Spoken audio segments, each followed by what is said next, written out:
the whole Middle East changes. We tear down the walls of enmity. We bring the possibility of prosperity and peace to this entire region.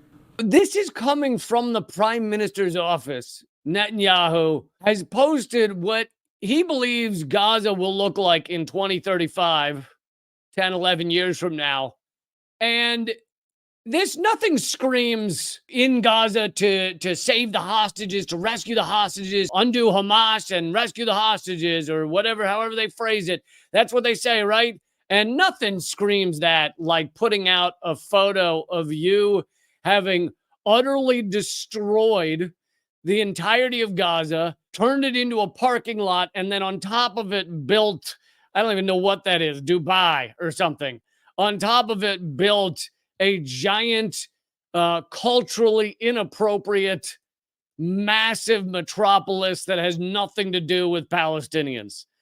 This shows, honestly, this is them revealing that they're absolutely for ethnic cleansing. I mean, they're absolutely for wiping out all of Gaza, all of the cultural landmarks, right? Because to build a city like this on top of where Gaza currently stands, what do you have to wipe out? It's not just houses, it's schools, it's cemeteries, it's hospitals, it's mosques, it's everything that they claim is part of a battle, a war they're fighting. Oh, really? Then why are you announcing publicly that you are going to wipe Gaza off the map and put in this like United Arab Emirates resort town or whatever, whatever this is supposed to be? For those of you listening to the podcast, it looks like, a future metropolis, tons of skyscrapers. And you got to appreciate their honesty here. They actually put little oil derricks off the coast there because a lot of oil has been found off of Gaza. Some people believe that one of the biggest reasons Israel is involved in their current special genocide operation is in order to get that oil. Now, I think oil is kind of a added benefit to their genocide, to their ethnic cleansing, but I don't believe that's their main reason. Israel has been perpetrating a maybe slightly slower ethnic cleansing for decades and decades, 76 years since the Nakba. So clearly it was not just the oil as to why they're doing this. And there's other ways to steal oil than to massacre 2 million people. This is literally from the Prime Minister's office. Like, they posted this publicly.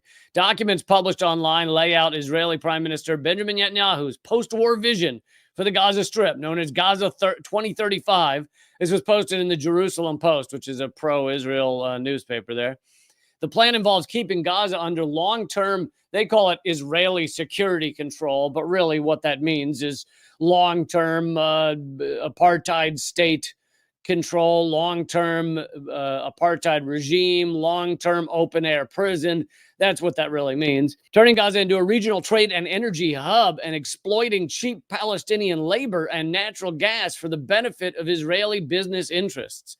So they're just coming forward and just utterly saying to your face, hey, we're going to wipe Gaza off the map, wipe out all the cultural landmarks, the mosques, the cemeteries, everything that made Gaza, everything that, and yes, it started as a refugee camp, but over the 76 years, they have built it into, many of them have built it into homes, right?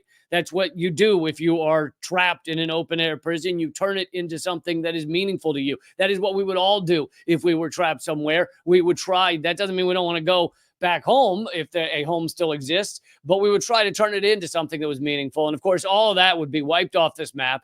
And Netanyahu is saying, we're going to turn it into this beautiful capitalist metropolis that would use Palestinians as basically slave labor, paying them pennies compared to what Israelis would be paid. Use them as slave labor and create this awesome thing for business interests, for capitalist interests. Many of them American companies, right? American companies are joined at the hip, but, front-facing, sexually joined at the hip. With Israel and Israeli companies. Some of them just operate both fully in Israel and in the United States, like McDonald's and Starbucks. Some of them have plants in Hewlett Packard, one of them that's really big there. I did a whole video on the top 10 companies, and I don't remember them all because I'm covering this stuff every day. But L'Oreal, isn't that one of them? There's just an endless number of companies, and I'm just listing the ones that you and I know well, not the Israeli ones, obviously, that would be making tons of money from this.